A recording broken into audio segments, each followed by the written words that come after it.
I'm Dr. Russell Akin at Midland Dermatology, and today we're going to talk about eczema, triggers for eczema, and different factors associated with eczema.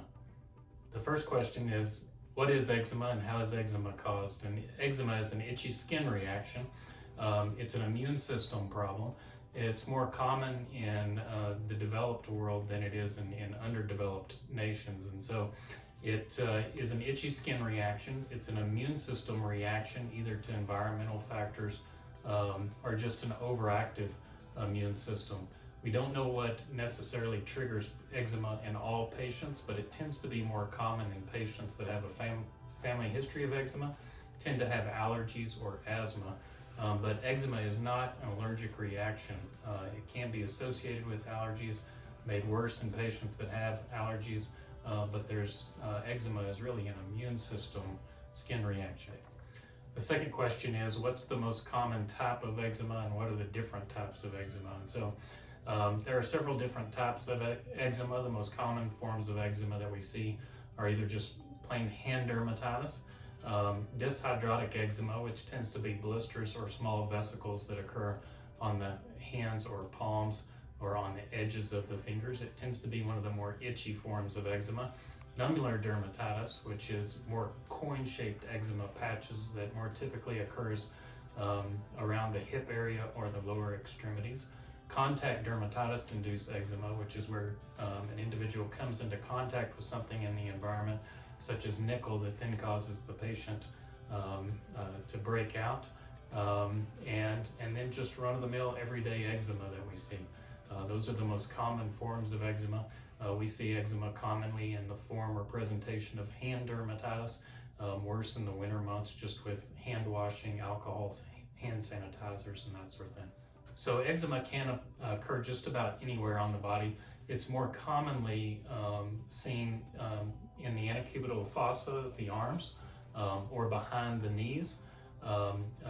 It tends to occur in winter months or in dry, arid climates.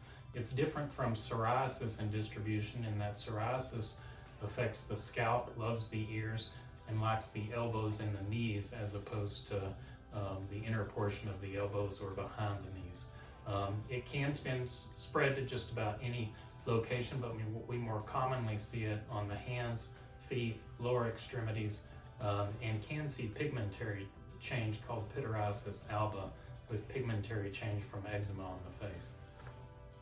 So the question is, at what age does eczema typically appear, and is it likely to come back once it's diagnosed or treated? And so eczema, there's two distributions in eczema. There's a peak that occurs in childhood and one that occurs in adult. Patients that develop eczema in childhood tend to have more severe eczema as adults. Eczema may go away for a time period and come back later in adulthood, or it can just arise or pop up in adulthood. Eczema that does occur in childhood, though, tends to be more pronounced or more severe in adulthood. And once there isn't a cure for eczema, there's not anything we can do to make it go away and come back, but it can be managed. So the question is, what are the common triggers for eczema? And so the biggest trigger that we see is in the dermatology clinic is dry skin. And so eczema is much more common in dry, arid climates like Midland. We have patients that move here from Houston or from East Texas. They have no problems in East Texas, and when they move to West Texas, they all of a sudden have eczema. And so dry weather is a common precipitant of eczema, but the most common cause of dry skin is actually soap. And so soaps that are more irritating to the skin or cause dryness are the biggest precipitating factors that we see that worsens eczema. We usually recommend Cetaphil cleansing bar or Dove for sensitive skin. As a result of that, they're not true soaps. They don't dissolve oil in the skin, and so as a result, they don't cause dry skin like a lot of other deodorant and antibacterial soaps. Other things that can cause eczema, dryer sheets or fragrance in soaps, highly fragrant bath soaps or bubble bath can make eczema worse.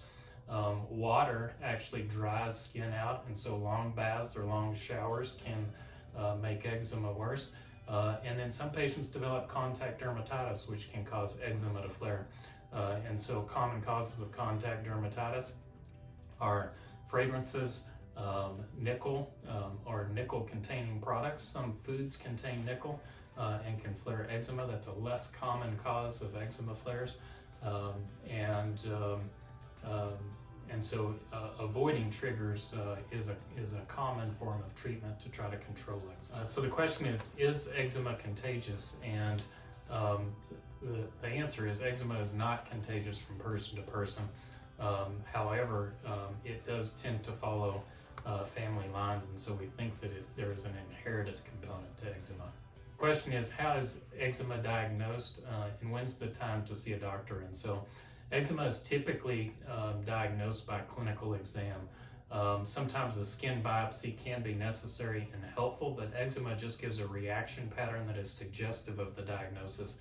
It's oftentimes not diagnostic, but it can help to rule out other things that can present similar to eczema. With mild eczema, it can commonly be treated with over-the-counter products, mild soap, moisturizers that I like.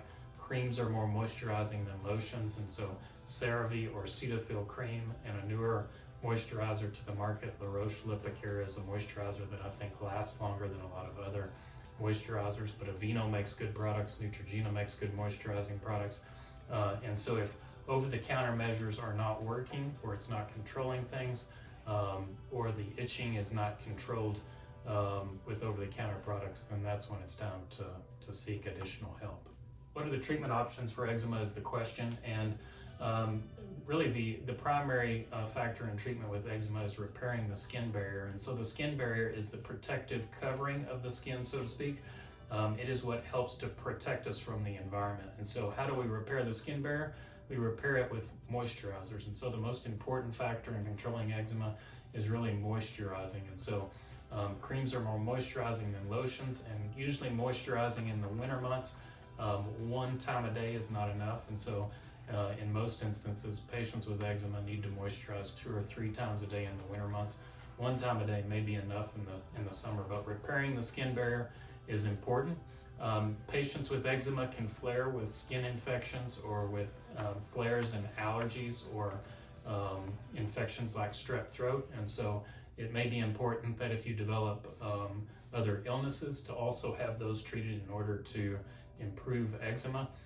We typically treat eczema with topical steroids, which are anti-inflammatory in nature, but they also help in repairing the skin barrier. We have newer topicals that are available, like Crissa or Crisberol, and then medications like tacrolimus or pimecrolimus, which work differently than topical steroids and don't tend to cause as much thinning of the skin as topical steroids. And then in severe cases, we have immunosuppressants that are available, from classic immunosuppressants like cyclosporin or Cellcept to newer immunosuppressants like dipilibimab that has recently been introduced onto the market.